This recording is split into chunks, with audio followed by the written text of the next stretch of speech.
Hi friends, how are you? Today I have a surprise for you, क्योंकि आज हमारे इस ग्रुप के एक बहुत ही खूबसूरत और प्रतिष्ठित व्यक्तित्व हमारे साथ हैं। आप हैं श्रीयुत श्रीनिवास जोशी जी।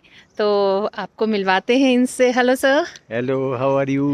आई am good sir, how are you? I'm fine. और ये जो सारे हमारे जो फ्रेंड्स आपको देख रहे हैं, इनके लिए कुछ कहिए।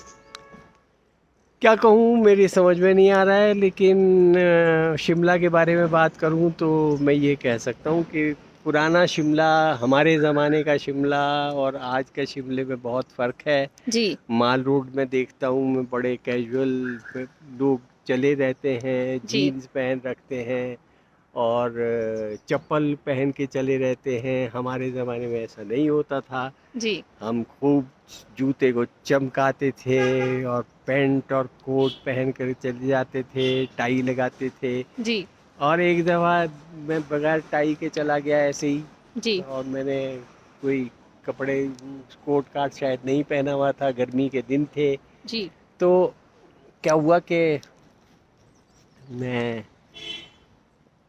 जा रहा था, एक जी। मिला कि कहाँ जा रहे हो, मैंने कहा ऑफिस जा रहा हूँ। कहने लगे कि ऑफिस आज नंगे ही जा रहे हो। अच्छा। तो ये बात होती थी, देखो जी जी कितना अच्छा समय था वो, जी। जब हम अच्छे अच्छे कपड़े पहन करके खूब निकला करते थे। अब एक तो अपना चार्म होता था तब मॉल रोड पे हाँ जाने का। हाँ हाँ, जी। अब तो जो मर्जी है, जो जैसे भी चले जाओ, ठीक और है। जोशी साहब, जो आजकल जो हमारे आसपास एक हम देखते हैं बदलता हुआ शिमला, इसको लेकर आपका क्या कहना है? जो ज्योग्राफिकल कंडीशन कह लें या जो सिनेरियो जो बदल रहा है, उसके बारे में क्या कहेंगे? मैं तो ये कहूँगा कि बहुत ज़्यादा पत्थर और लोहा, जी ये दोनों चीज़ें बहुत ज़्यादा आ गई हैं और ये मुझे पसंद नहीं है। जो पुराना शिमला था, देखो अंग्रेज़ी के ज़माने में वो जो एक रिटेनिंग वॉल चलती है, यहाँ से चलना शुरू होती है वो, कालीबाड़ी से, और जी। आखिर तक चली जाती है। हम्म। वो रिटेनिंग वॉल तक यहाँ बिगाड़ दी है लोगों ने, और उसमें कई बार वो लगा दिए हैं, पेंटिंग्स कर दी हैं। लेकिन पेंटिंग भी किसी अच्छे आदमी से पेंटिंग कराओ। जी ये किसी भी कलाकार को लेकर के आप उसमें पेंटिंग्स करा दी हैं, और जगह जगह पत्थर और लोहा देखने को मिल रहा है आज। जी। तो डियर फ्रेंड्स, आपको मैं ये भी बताना चाहूँगी कि अभी कुछ देर पहले जोशी साहब से मेरी बात हो रही थी, तो इन्होंने बताया कि ये 10 किलोमीटर्स डेली चलते हैं, यानी कि अबव 2 आवर्स की वॉक ये डेली करते हैं। तो I am highly impressed, aren't you? तो इसके बारे में बताएं जोशी साहब, कैसे, how do you maintain this? This is something which has to be followed by everybody.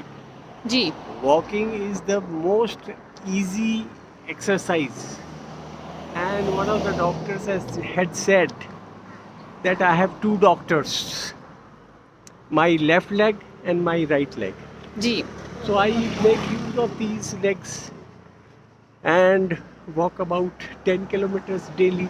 10 kilometers means when I walk at home also, जी। it includes 10 kilometers. तो यानी कि आपने एक ये अपना नियम बनाकर रखा है कि जितना ज़्यादा चल पाए उतना चलना है। बेशक बेशक, बिल्कुल। जी जी। And how do you take care of your diet? क्योंकि आप हम सभी के लिए एक सोर्स ऑफ इनकरेजमेंट है, मोटिवेशन है, तो प्लीज़ डू शेयर। डाइट में तो एक जापान का एक छोटा सा हिस्सा है, जी छोटा सा टापू है कहिए। वहाँ के लोग जो 90 साल 100 साल जीते हैं, जी। क्या कारण है उसका? वो कहते हैं हरा हाचीबू। अच्छा। हरा हाचीबू का मतलब होता है कि आप 80% जो है वो खाना खाओ, जितनी भूख लगी उसका 80% खाओ, 20% मत खाओ। जी, यानी कि थोड़ा सा पेट अपना खाली भी रखें। खाली रखो पेट को। तो इस वास्ते वैसे जोशी साहब कहते हैं ना, हम ये भी सुनते थे कि आधा पेट भरें और आधा पानी से और आधा हवा से, यानी कि मतलब कि 1/4 हवा से 1/4 पानी से एंड हाफ खाना खाएं। ये भी थोड़ा मैं समझ रहा हूँ कि इसमें थोड़ा ज़्यादा कह कि 1/4 पानी से भर लो, 1/4 इससे हवा से भर लो, ऐसा नहीं होना चाहिए। आपको बस ये है कि खाना जितनी भूख है उससे थोड़ा कम खाओ। जब आपको लगे कि हाँ मैंने ठीक है मैंने खा लिया, जी। तो वहाँ आप छोड़ दीजिए, खाने को छोड़ दीजिए। वहाँ खाने की कोई ज़रूरत नहीं उसके बाद। सो देखिए ये कितना बहुत अच्छी सीक्रेट है जो जोशी साहब ने हमसे शेयर की है कि keep your self active, keep walking and limit your diet. जितना एसेंशियल है उतना खाएं और बैलेंस डाइट लें, ये भी बहुत ज़रूरी है। हाँ, बैलेंस डाइट होनी चाहिए, ये तो ज़रूरी है ही। और आप फल खाइए, नट्स खाइए, ये आपने इसको जोड़िए। लेकिन आजकल कह रहे हैं कि स्प्रे बहुत फैल गया है, और सेब के बगीचे हों, फलों के बगीचे हों, उनमें आप बहुत स्प्रे करते हैं, और वो नहीं खाने चाहिए, फल भी ज़्यादा नहीं खाने चाहिए। तो मैं समझता हूँ कि कोशिश ये करो कि आप जितने फल खा सकते हो अगर उसमें से छिलका निकाल दें। पुराने ज़माने में हम छिलका नहीं निकालते जी और अब छिलका निकाल करके सेब खाते हैं। जी खाइए। जी। So it was lovely. अन्न को बेशक आप अवॉइड करिए, जितना अन्न अवॉइड कर सकते हो उतना अच्छा है। आप दिन में 2-3 रोटी खा लें तो काफ़ी है। Irrespective of age. Irrespective of age, yes. Okay, and 2-3 the roti. Physical activity. Physical activity में sometimes you have to take more than जी 2 or 3 चपातीस। हाँ जी, हाँ जी। वो आप ले अगर ले सकते हैं तो। जैसे हम भी बचपन में जब हम खेलते थे और स्केटिंग करते थे और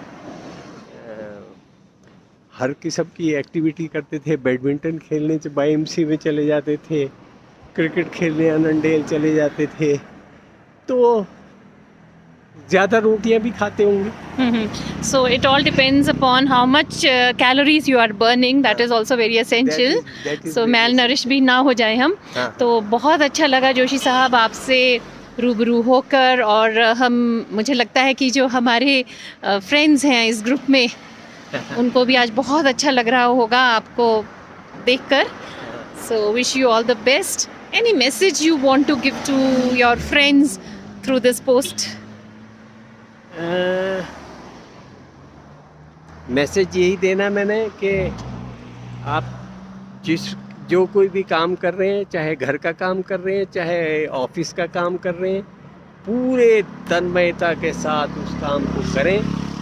एक नंबर 2, आप सच बोलें, जी। झूठ ना बोलें। झूठ क्यों बोलते हैं हम, ये समझ में नहीं आता कि झूठ बोल के एक झूठ को छुपाने के लिए फिर 100 झूठ बोलने पड़ते हैं। बिल्कुल तो सही। इसलिए आप सच बोलें और तन्मयता के साथ काम करें, खुश रहें, मस्त रहें, स्वस्थ रहें।